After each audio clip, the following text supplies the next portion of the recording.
السلام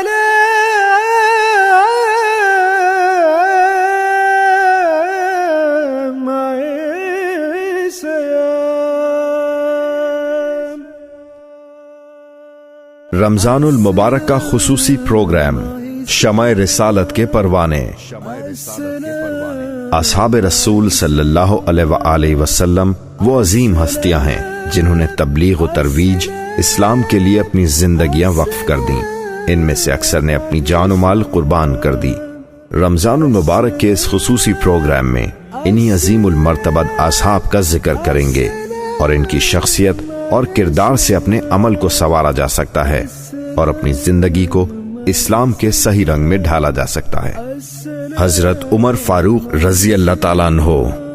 حضرت عمر فاروق جو مسلمانوں کے دوسرے خلیفہ تھے، آپ کے فضائل کا ذکر قرآن میں موجود ہے اور مختلف احادیث میں بھی ملتا ہے۔ اس کے علاوہ آپ سے کئی احادیث مروی بھی ہیں۔ حضرت عمر فاروق وہ صحابی ہیں جن کے ایمان لانے کی تمنا خود حضرت صلی اللہ علیہ وآلہ وسلم نے فرمائی تھی۔ آپ سے پہلے صرف 40 مرد اور 11 خواتین دائرہ اسلام میں داخل ہوئے تھے۔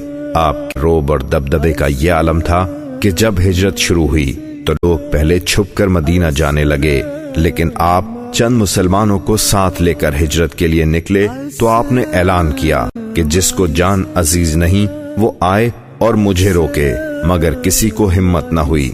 حضرت عمر فاروق نے مسجد نبوی کی تعمیر میں بھی حصہ لیا اور تقریباً تمام غزوات میں شامل رہے اور جرت اور بہادری کے جوہر دکھائے۔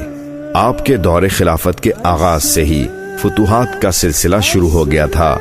جو معرکے حضرت ابوبکر صدیق کے دور میں ادھورے رہ گئے تھے، ان سب کی تکمیل کے لیے توجہ دی۔ آپ کی فتوحات کا مختصر جائزہ اس طرح سے لیا جا سکتا ہے۔ 17 ہجری میں اہواز کا پورا علاقہ فتح ہوا، 18 سن ہجری میں نیشا پور فتح ہوا، 20 ہجری میں پورا مصر فتح ہوا، 21 ہجری میں اسکندریہ اور نہاوند فتح ہوئے، 22 ہجری میں آذربائیجان، ہمدان، طرابلس اور گرد و نواح کے علاقے فتح ہوئے، 23 ہجری میں کرمان، بلاد الجبل، اصفہان اور گرد و نواح کے علاقے فتح ہوئے۔ علامہ شبلی نعمانی نے اپنی کتاب الفاروق میں لکھا ہے، حضرت عمر فاروق رضی اللہ تعالیٰ عنہ کی فتوحات کا سلسلہ 22,51,030 مربع میل تک پھیلا ہوا تھا۔ اس میں شام، مصر، عراق، خورستان، آرمینیا، آذربائیجان، فارس، کرمان، خراسان اور مکران تک کے علاقے شامل تھے۔ غرض حضرت عمر فاروق رضی اللہ تعالیٰ عنہ کے دور میں بکثرت فتوحات ہوئیں، جس کے نتیجے میں مسلمانوں کے لیے بے انتہا دولت حاصل ہوئی اور ان کی حکومت کے خزانے بھر گئے۔ اس کے علاوہ مسلمانوں کا رابطہ ایسی تہذیب و تمدن سے ہوا جس سے وہ پہلے واقف نہ تھے۔ ان کے لیے تجارت کے بھی نئے راستے کھل گئے۔ آپ کے عہد کے مشہور فاتحین میں حضرت خالد بن ولید، حضرت ابو عبیدہ بن جراح، حضرت عمرو بن عاص اور حضرت زبیر بن عوام شامل ہیں۔ حضرت عمر فاروق رضی اللہ تعالیٰ عنہ کے دور میں کئی اصلاحات ہوئیں۔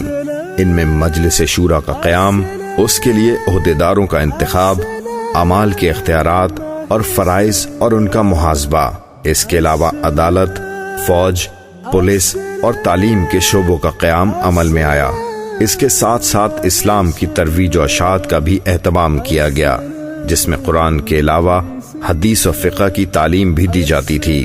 آپ کے دور میں مسجد نبوی صلی اللہ علیہ وآلہ وسلم میں توسیع کی گئی اور بیت المال قائم ہوا۔ اس طرح سے مسلمانوں کی فلاح و بہبود اور ترقی کے بہت سے کام ہوئے۔ حضرت عمر فاروق رضی اللہ تعالیٰ عنہ کا شمار بھی ان خوش نصیب ہستیوں میں ہوتا ہے جنہیں خود حضور پاک صلی اللہ علیہ وآلہ وسلم نے دنیا میں ہی جنت کی بشارت دی۔ حضرت عمر فاروق سے کئی احادیث مروی ہیں، چنانچہ ایک حدیث ہے کہ رسول اکرم صلی اللہ علیہ وآلہ وسلم کو یہ فرماتے ہوئے سنا کہ تمام اعمال کا دار و مدار نیت پر موقوف ہے اور ہر شخص کو وہی ملے گا جس کی اس نے نیت کی ہوگی۔